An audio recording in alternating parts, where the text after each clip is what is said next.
están? Bienvenidos, bienvenidas como siempre a un capítulo más de Género en Sintonía y vamos a estar como siempre como invitadas conversando de la vida y conversando de temas que pueden ser de interés para todos y todas ustedes que nos escuchan, nos ven en todas las plataformas de Ufromedios, porque esto ya pasó a ser más que un programa de radio, es multiplataforma. Así que esperamos también que nos puedan ver y escuchar donde estén. Y hoy día estoy con la doctora Jimena Briceño Olivera, que es académica también del Departamento de Trabajo Social, activista en temas de violencia de género, violencia política, económica, entre otras, doctora en estudios de género por la Universidad Nacional de Córdoba en Argentina y, como bien decía yo, también académica del Departamento de Trabajo Social de la UFRO y muchas cosas más. ¿Cómo estás, Jimena? Bien, Bienvenida. muchas gracias. Muchas gracias por la invitación. Igual, siempre es grato conversar de estos temas. Así es, y bueno, eh, la verdad es que los temas además que tú trabajas, ya desde la academia, la investigación también, son temas que están desde hace mucho rato también en la discusión, en el debate, Sí. pero creo que con mucho más intensidad en estos últimos años y de alguna manera afortunadamente, ¿no? ¿Cuál es tu, no sé si decirle el diagnóstico, cuál es tu perspectiva con respecto a los distintos tipos de violencia que existen y que tú también investigas y trabajas? ¿Y cómo estamos a nivel país? Porque nos hemos dado cuenta también que así como los movimientos surgen, también hay mucha resistencia, ¿no? Sí, de hecho. Sí, yo lo que he puesto énfasis en el último tiempo es en las violencias económicas, principalmente derivadas de los temas de cuidado. O sea, de hecho, el año pasado preparé una ponencia, me acuerdo, nos invitaron a Angola a participar desde el Centro de la Mujer y preparé un tema respecto a cómo los cuidados, a cómo el tema de las maternidades y los cuidados nunca ha sido considerado como una violencia, y siendo que el hecho de que tú tengas que dedicarte a los cuidados, de descuidar muchas veces tu proyecto, no descuidar, sino que muchas veces tener que estar estando optando, porque si cuidas o trabajas, si cuidas o estudias, o postergar, digamos, tus proyectos personales por los cuidados es una forma de violencia. Y es una forma de violencia simbólica y es una forma de violencia económica también, porque cuando las mujeres optan muchas veces por quedarse en sus casas, digamos, al cuidado de sus pequeños o pequeñas y no generan ingresos. El trabajo reproductivo es un trabajo, pero no está visto así como por la Exacto. sociedad. Entonces ahí se generan una serie de violencias, digamos, en relación a cómo la percibe a ella la sociedad. A esta mujer que dice, no, sabes que yo quiero cuidar a mis hijos y que no voy a trabajar remuneradamente, entonces como que pasa a ser estigmatizada, ¿ya? Y muchas veces también es estigmatizada o estereotipada dentro de, no, ella se quedó en la casa, se descuidó. Exacto. Entonces, esos son tipos de violencias simbólicas y económicas que van ocurriendo, como el trabajo no es remunerado, entonces ella va de una u otra manera también postergando sus necesidades y depende de un ingreso económico que a veces eso va generando violencias al interior del hogar. Eso yo lo he estado estudiando desde el ámbito de cómo las mujeres tenemos que empezar a reconocernos en el tema, en reconocer que el trabajo de cuidado es un trabajo y que desde ahí también nos podemos empoderar. O sea, si tú quieres quedarte el cuidado de los hijos y postergar, digamos, tu entrada, por ejemplo, al tema laboral, que eso no sea necesariamente castigado. Y eso hoy día es castigado. Es castigado en todo sentido porque tú vas envejeciendo, vas teniendo, digamos, que hacer cuestiones, que ponerte al día como con tus colegas varones, digamos, y hay muchas cosas que dejaste de hacer, seas profesional o no. Si requieres tomar estudios más tarde, vas a empezar más tarde a trabajar, pero la sociedad te castiga, por eso no te incentiva. O sea, hay una brecha ahí. Hay una Tú ya brecha. entras de alguna Sí, manera con una distancia frente a tus otros colegas hay, varones, hombres, que en el fondo estamos claros que ingresan mucho antes que las mujeres al exactamente, mundo laboral. exactamente. Y en Chile la estadística habla de más del 90% de las mujeres como cuidadoras y hablábamos ahí también de lo importante que es como identificar que estos roles de cuidado no son solamente, por ejemplo, cuando hablamos de cuidadoras de alguien que está con un tema de salud, digamos, de un familiar enfermo, también el rol de madres cae en Cae eso, eso. digamos, en esa El definición. rol de mujeres en realidad, porque como culturalmente se le asigna a las mujeres los cuidados, la sociedad espera que tú cuides, porque cuides primero a tus hijos y a tus hijas y que después cuides a tus padres, cuides a algún O algún familiar hermano enfermo, incluso. un hermano que puede estar postrado. Hay mujeres que yo he visto casos de mujeres que cuidan, no sé, pues ahí tienen hijos con discapacidad o con capacidades distintas, tienen, el marido está postrado, digamos, y están al cuidado de ambos, y la carga mental y física que tienen respecto a eso es súper fuerte. Y como las mujeres de una otra manera también tienen ese tema cultural de que son ellas las que tienen que cuidar, no piden ayuda y no se dejan ayudar. Entonces, y hoy día, o sea, digamos, previo a este nuevo Sistema Nacional de Cuidados que se ha anunciado, hay un sueldo que se les paga a las cuidadoras que es lo mínimo. Entonces es súper difícil que una persona de la familia opte por dejar un trabajo para ir al cuidado de un familiar, y muchas veces le terminan pagando una vecina, un vecino, ¿ya? Para que ejerza esos cuidados. Pero en realidad, con eso mismo, va a ser tan bajo lo que se le paga a la persona que es cuidadora a través de esta ley que existe, que es antigua a este nuevo sistema. Ahí tú ves la poca valoración que tienen los cuidados. Claro. Se le está dando como 35.000 pesos mensuales, creo O que sea, no es no, nada. nada, nada, nada.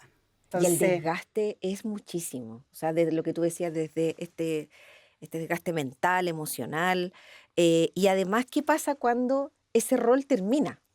claro. O sea, pasa que ya, o sea, cumpliste de alguna manera por obligación, por compromiso, por cariño, por amor.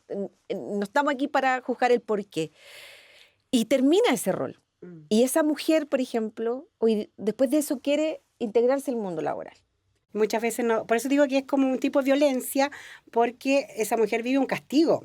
O sea, porque imagínate, tiene, no sé, 40 años y dejó de criar y quiere hacer una carrera universitaria.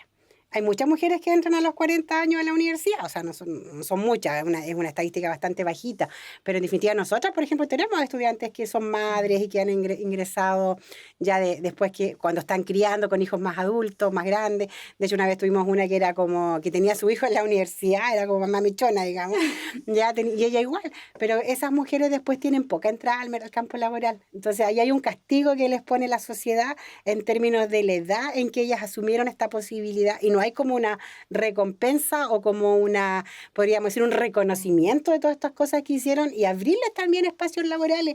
Les cuesta mucho la entrada al mercado Ahí, laboral. ahí la sociedad chilena tiene también entonces digamos, estamos al debe. Hay a lo mejor una ventana o más bien una oportunidad para estas mujeres en el fondo, para no solo hoy día que el gobierno a través del gobierno de turno Ujú. esté impulsando este sistema integral de cuidados, sino es que también a lo mejor poner otros temas como Sí, esto, o sea, sí, visibilizar sí. esto que tú estás Visibilizar contando. estas historias. O sea, de hecho, yo creo que ahí sí estamos muy al debe. O sea, esta idea de que si tú envejeces no puedes hacer nada, o esta idea de que hoy me quiero cambiar de trabajo, pero ¿cómo te vas a cambiar de trabajo? Tienes 50 años, entonces como que nadie te va a contratar, nadie te va... que no le pasa a los varones, ¿ah? A los varones sí pueden hacerlo, porque de una otra manera uno ve, por ejemplo, diputados, o ve autoridades, ve presidentes de mucha más edad. El de ahora que tenemos es joven, pero los otros que han habido estaban como ya en una época de adultez mayor. Y resulta que eso no se vería con una mujer, no se vería de la misma forma. Lo ves en televisión, por ejemplo, con el trabajo de comunicaciones, un Sí, trabajo o sea, donde de estos los estereotipos, ¿no? estereotipos, los estereotipos de género que tienen que ver con esta idea de que la mujer tiene que ser siempre como joven. Y ahí hay una ultravaloración a la juventud, a la delgadez. Entonces, las mujeres cuando van envejeciendo van como perdiendo oportunidades. Y yo creo que eso es un tipo de violencia que no se visibiliza. ¿Cómo hacemos, digamos, cómo mejoramos hoy día estas brechas que existen, por ejemplo, para las mujeres que se integran más tarde al mundo laboral, porque han tenido que asumir un rol de cuidadora? Pero también uno de los temas que me interesó cuando estaba leyendo tus temas de investigación y de trabajo Ujú. también, tiene que ver con eh, qué pasa con esta violencia simbólica y las maternidades. Mm. O sea, desde el día, desde el momento del parto hasta posterior. Desde el momento del embarazo, O sea, diría yo. desde el embarazo, Sí, diría yo. sí. Entonces, no sé si decirlo, cómo tú identificas estas violencias según este proceso desde lo que tú dices, desde el Mm, embarazo mm. hasta que después ya son o somos madres? La investigación que yo realicé para mi tesis doctoral tiene que ver con eso, tiene que ver con las trayectorias. Bueno, yo trabajé con feminismos y maternidades, y ahí uno puede ver violencias y era en la relación con la institución médica, así llamada como tal, que involucra todo, desde el embarazo, parto y la crianza temprana, que ahí trabajábamos más desde las redes, desde cómo ellas vivían estos primeros momentos de su crianza. Y en relación al embarazo y el parto, hay como una idea de que el cuerpo de las mujeres pasa a ser propiedad del equipo médico, o sea, del médico que te atiende. Y en el parto, o sea, te dicen, en el parto hay muchas violencias que se viven y que no están todavía visibilizadas. Yo creo que en el último tiempo hemos empezado a hablar de eso, hay un proyecto de ley ahora de violencia obstétrica, pero tampoco se entiende mucho lo que es la violencia obstétrica. De hecho, yo lo he conversado con unos doctores ginecólogos y todavía como que no tienen muy claro a qué se refiere uno cuando habla de violencia obstétrica. Yo creo que ahí sería un trabajo súper interesante y que tiene que ver con el hecho que la mujer se apropie de su propio parto y que ella decida cómo lo va a hacer, cómo quiere, que no haya tanta manipulación desde el equipo médico, desde las decisiones que se toman, porque hasta ahora eso no ocurre. Yo con las mujeres que yo entrevisté, que eran feministas, que tenían como podríamos decir, un trabajo más consciente en términos de la relación de poder que existe con la institución médica y en este sentido, igual tuvieron bastante violencia, sin embargo, ellas podían hacer conciencia de eso y podían reclamar, cuestión que no le pasa a muchas mujeres, sobre todo en los servicios públicos.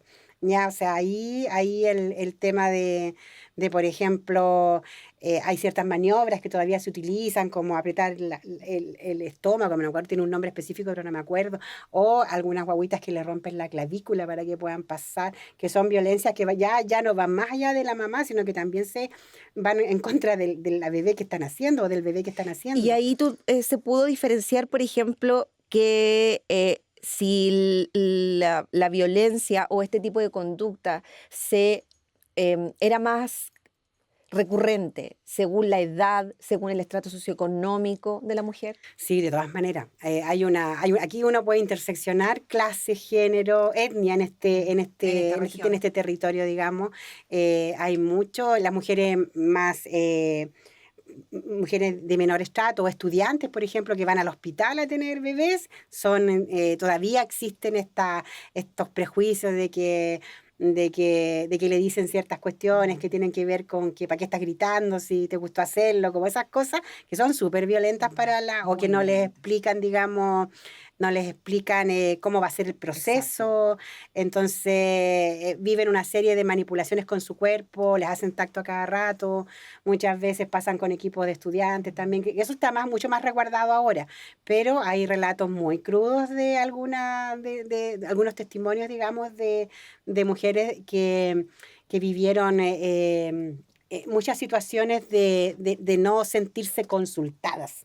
Eso fue en el fondo cómo va ni informada. O sea, entonces tú llegas a una situación de parto con temor también porque no sabes qué es lo que va a pasar. Si eres una mamá En la más primeriza, no primeriza, tienes claro. idea mucho porque todo Sí, lo que ven en las películas, en las series, ficción, ficción, ficción, ficción. O sea, absolutamente. no, no. Eso cambia mucho y ahí es súper interesante lo que tú dices porque cambia mucho con el segundo embarazo.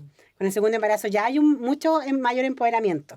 Y hay muchas mujeres que llegan al feminismo por la maternidad de su primer embarazo. Sí. O sea, tratando digamos, de leer más, de buscar, digamos, información, de saber por qué les pasó lo que le pasó y que no les pase una segunda o una tercera vez, ellas empiezan a informarse y empiezan a buscar y empiezan a estudiar y llegan como a entender, digamos, esta relación de poder que se produce con el equipo médico, porque es una relación de Sí. poder, es muy fuerte.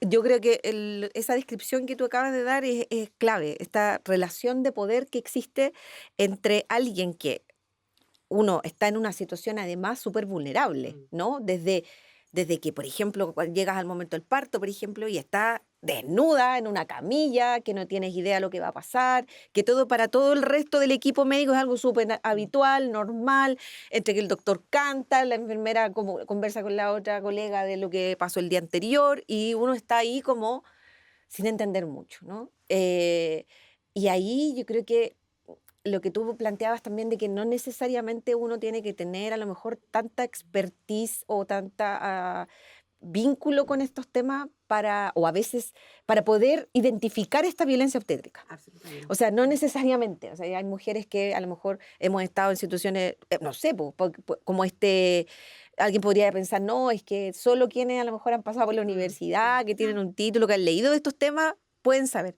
Yo te puedo decir, en lo personal, me pasó. Y me pasó algo bastante crudo, digamos, desde lo personal.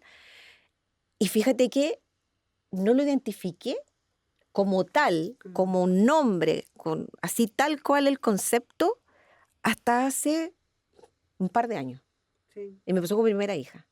Y fue gracias, fíjate, a un trabajo de estudiantes de la carrera que estaban hablando sobre el tema de la violencia obstétrica y andaban buscando testimonios.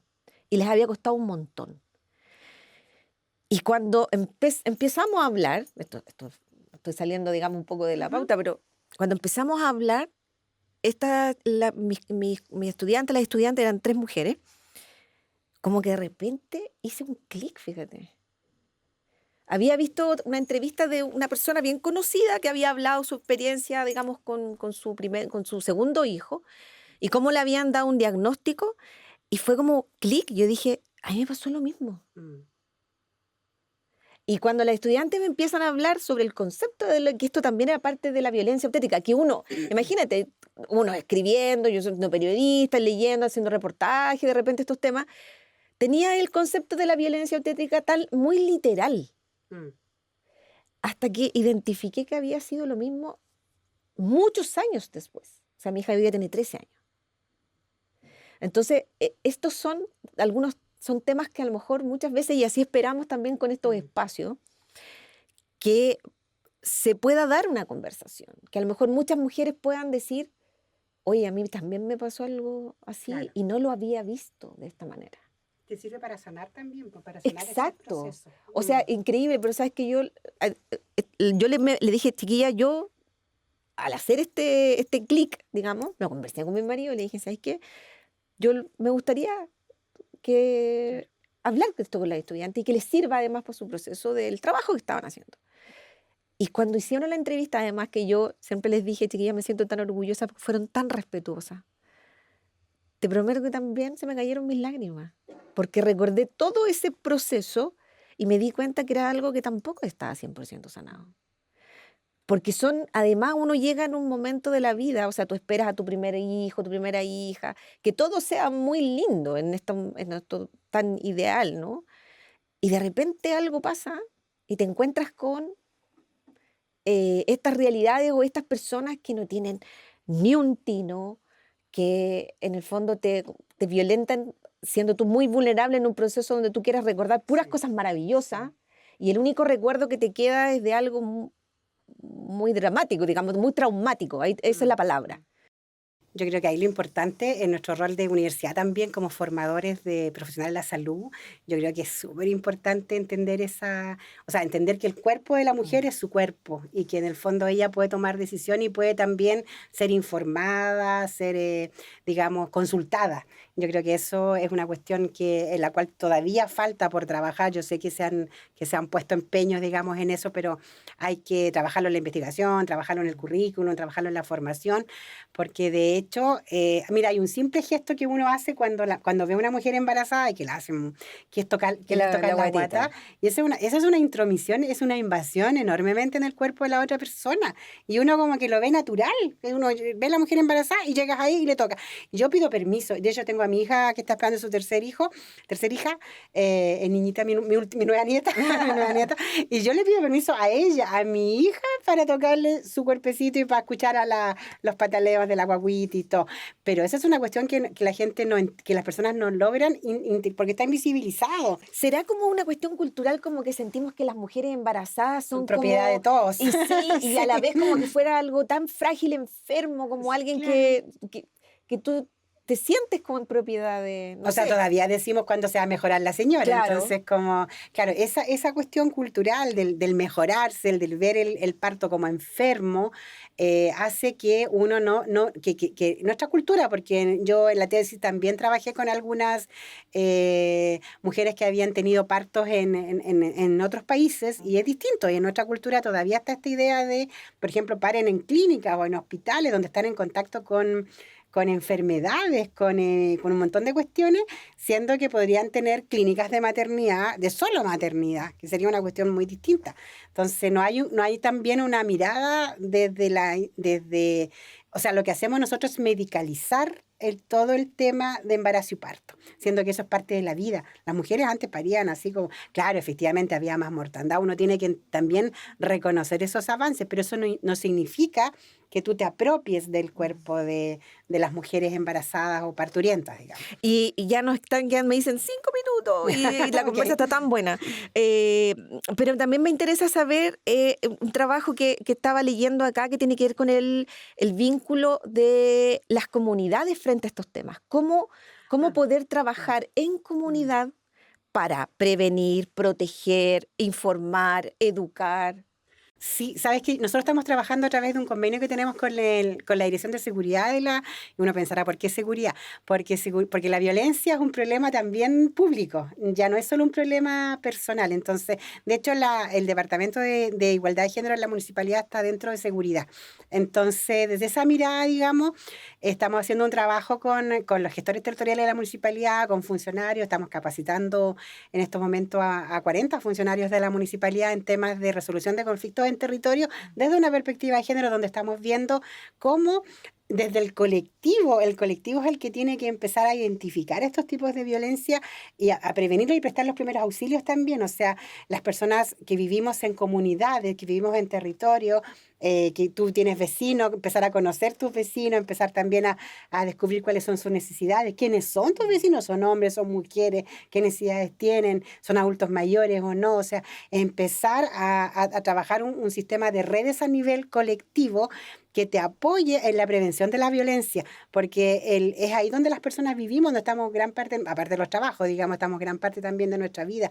Y si no contamos con nuestros vecinos para esas cosas, en realidad no sabemos con quién contamos. Entonces yo creo que desde el colectivo estamos trabajando lo que se llama los cuidados comunitarios, cómo la gente en el fondo se aprende a cuidar a sí misma, pero a partir de cuidarse a sí misma, cuida al otro también y a la otra. Entonces eso, para prevenir todos los tipos de violencia que de otra manera se dan en los diferentes territorios, sobre todo la violencia de pareja, el maltrato a niños, la violencia callejera, la violencia contra animales, hay toda una serie de cuestiones que hemos estado trabajando en estos talleres y que de una u otra manera, el otro día estuvimos en Pedro de Valdivia haciendo un trabajo en terreno de resolución de conflictos, de cómo entregamos estos primeros auxilios.